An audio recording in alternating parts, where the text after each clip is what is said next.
एक दिन पत्नी अचानक रात को गुजर जाती है। घर में रोने की आवाज आ रही है।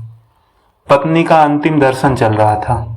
उस वक्त पत्नी की आत्मा जाते जाते जो कह रही है उसका वर्णन, मैं अभी जा रही हूं, अब फिर कभी नहीं मिलेंगे। जिस दिन शादी के फेरे लिए थे उस वक्त साथ साथ जीने का वचन दिया था, पर अब अकेले जाना पड़ रहा है। यह मुझको नहीं पता था। अपने आंगन में अपना शरीर छोड़कर जा रहा हूं। बहुत दर्द हो रहा है मुझे, लेकिन मैं मजबूर हूं। मेरा मन नहीं मान रहा, पर अब मैं कुछ नहीं कर सकती। बेटा और बहू रो रहे हैं। मैं ऐसा नहीं देख सकती और उनको दिलासा भी नहीं दे सकती हूँ। पोता बा बा कर रहा है, उसे शांत करो। बिल्कुल ध्यान नहीं दे रहे हो। हाँ, और आप भी मन मजबूत रखना और बिल्कुल ढीले ना होना। अभी बेटी ससुराल से आएगी और मेरा मृत शरीर देखकर बहुत रोएगी।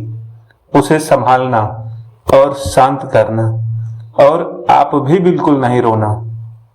जिसका जन्म हुआ है उसकी मृत्यु निश्चित है। जो इस दुनिया में आया है वो यहां से ऊपर गया है। धीरे धीरे मुझे भूल जाना, मुझे बहुत याद नहीं करना और इस जीवन में फिर से काम में डूब जाना। अब मेरे बिना जीवन जीने की आदत जल्दी से डाल लेना। अपने इस जीवन में मेरा कहां कभी नहीं माना। अब जिद छोड़कर व्यवहार में विनम्र रहना। आपको अकेला छोड़कर जाते हुए मुझे बहुत चिंता हो रही है, लेकिन मैं मजबूर हूं। आपको बीपी और डायबिटीज है। गलती से भी मीठा नहीं खाना, अन्यथा परेशानी होगी। सुबह उठते ही दवा लेना न भूलना। चाय और आपको देर से मिलती है तो बहू पर गुस्सा न करना। अब मैं नहीं हूं, यह समझकर जीना सीख लेना। बेटा और बहू कुछ बोले तो चुपचाप सब सुन लेना। कभी गुस्सा नहीं करना, हमेशा मुस्कुराते रहना, कभी उदास नहीं होना। अपने बेटे के साथ खेलना, अपने दोस्तों के साथ समय बिताना। अब थोड़ा धार्मिक जीवन जिए ताकि जीवन को संयमित किया जा सके। अगर मेरी याद आए तो चुपचाप रो लेना, लेकिन कभी कमजोर नहीं होना। मेरा रुमाल कहाँ है, मेरी चाबी कहाँ है, अब ऐसे नहीं चिल्लाना। सब कुछ ध्यान से रखने और याद रखने की आदत डालना। सुबह और शाम नियमित रूप से दवा ले लेना। अगर बहू भूल जाए तो सामने से याद करा लेना।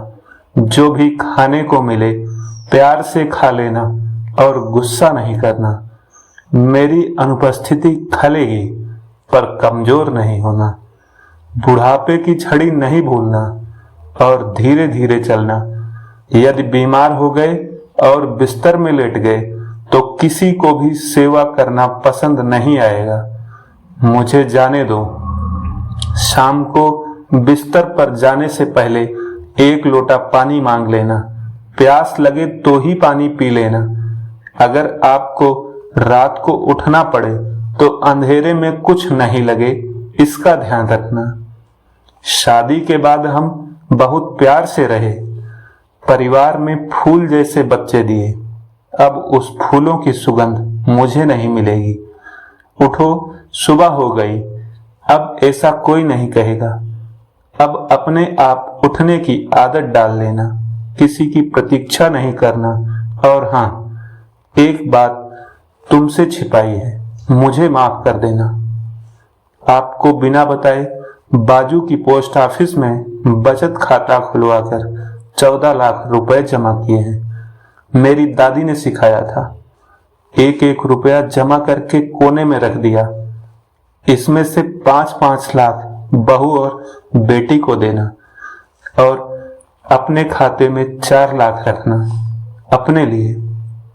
भगवान की भक्ति और पूजा करना भूलना नहीं। अब फिर कभी नहीं मिलेंगे। मुझसे कोई भी गलती हुई हो तो मुझे माफ कर देना।